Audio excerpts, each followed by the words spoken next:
हम पे ये एहसान कर दिया जाए, हमें मदीने का मेहमान कर दिया जाए। हम मासियों को दिखाकर झलक शहीदी की, हमारी आंखों को हैरान कर दिया जाए। और नबी के दीन को सर की अगर जरूरत हो तो मेरे नाम का ऐलान कर दिया जाए। बड़ी एक प्यारी मनक़बत जनाबे सैफ रजा मुरादाबादी पढ़ रहे थे और वक्त बड़ी तेजी के साथ है। एक बेहतरीन शायर, बेहतरीन लबो लहजे के मालिक जनाबे अहमदुल फत्ताह साहब क़िबला फैज़ाबादी, इंशाअल्लाह उसके बाद औलादे हुजूर सैयदकार शहबाज मोहम्मद अल्लामा सैयद मखमूद जामी साहब क़िबला की आमद होगी। उनका पाकीज़ा बयान आप सुनेंगे। आइए मैं गुजारिश करता हूँ शायर इस्लाम मद्दाह खैरुल कलाम हज़रत अहमदुल फत्ताह साहब क़िबला मुरादाबादी से, फैज़ाबादी से कि वो तशरीफ़ लाए, मोहब्बत और एहतराम के साथ दिल लगा करके पूरा मजमा इस्तक़बाल कर ले आहिस्ते से। नारे तकबीर, आहा सुभान अल्लाह, नारे तकबीर। आपका दिल अगर चाहे तो आराम कर लीजिए। कुछ लोग कुर्सी पर भी बैठे हुए हैं तो पैर फैलाए हुए हैं। अब तक उनको पता नहीं है कि जलसा दीन फैलाने के लिए होता है, पैर फैलाने के लिए जलसा नहीं होता है। पैर मोड़ करके बैठे थोड़ा अदब के साथ।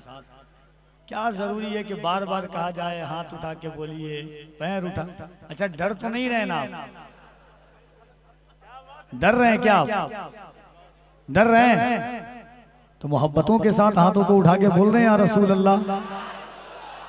अच्छा मुझे अब तक समझ में नहीं आया, मैं हालांकि ये गौसे आजम की औलाद है, जो गौसे आजम फरमाते हैं मैं दुनिया को ऐसे देखता हूँ जैसे हथेली पर राय के दाने को।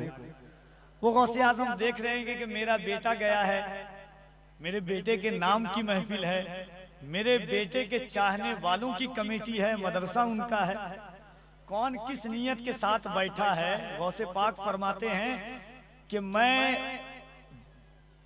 जिस दिलों की धड़कनों से भी वाकिफ हूँ अपने नाना जान की उम्मत से। तो जब वो जान रहे हैं 12 साल की डूबी हुई कश्ती को तैरा दे गौस पाक, हाँ, जिसको कोई औलाद ना हो, और मुहीयुद्दीन इब्नुल अरबी के बाप की पीठ से पीठ लगा दे गौसे पाक तो इब्नुल अरबी पैदा कर दे। हाँ आप जानते हैं ये किनकी औलाद है?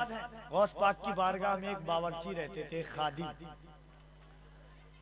दुनिया आती थी गौस पाक से औलाद लेके जाती थी, आती थी औलाद लेके जाती थी। अर्तगल गाजी आपने देखा होगा बहुत सारे लोग, उसमें मुहीयुद्दीन इब्नुल अरबी एक दरवेश। तो लोग आते थे जाते थे। एक दिन बहुत बेतहाशा रो रहे थे। रोते रोते उन्होंने कहा, गौस पाक ने फरमाया क्यों रोते हो? कहा हुजूर दुनिया आती आपकी बारगाह में बे औलाद औलाद लेके चली जाती है। मैं इतने साल से आपकी बारगाह में, अल्लाह ने मुझे कोई औलाद नहीं दिया है। गौसे पाक फरमाते हैं कि तेरी तकदीर में अल्लाह ने औलाद नहीं लिखी। क्या फरमाया? तेरी तकदीर में। और जरा मोहब्बत से कह दे या रसूल अल्लाह के सरकारे सरकारे सरकारे दो आलम का फरमान न बदलेगा।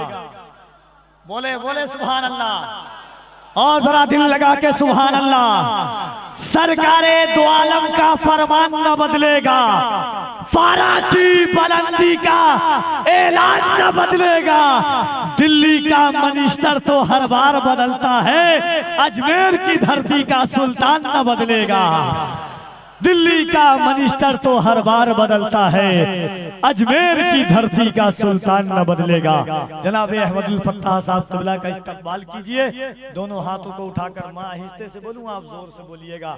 नारे तकबीर, नारे रिसालत, पैगामे सैयदना पाक, शहदाए सैयदना पाक, जलसे दस्तारबंदी। नारे तकबीर, नारे रिसालत। जश्न मिलाद सजा देने का, डरने का नहीं। जश्न मिलाद सजा देने का, डरने का नहीं। नाते सरकार सुना देने का, डरने का नहीं। जिसकी सरकार में सरकार का सिक्का ना चले, ऐसी सरकार गिरा देने का, डरने का नहीं। जिसकी सरकार में सरकार का सिक्का ना चले, ऐसी सरकार गिरा देने का, डरने का नहीं। जो भी गुस्ताखियां सरकारें दो आलम की करे, उसको जिंदा ही जला देने का, डरने का नहीं।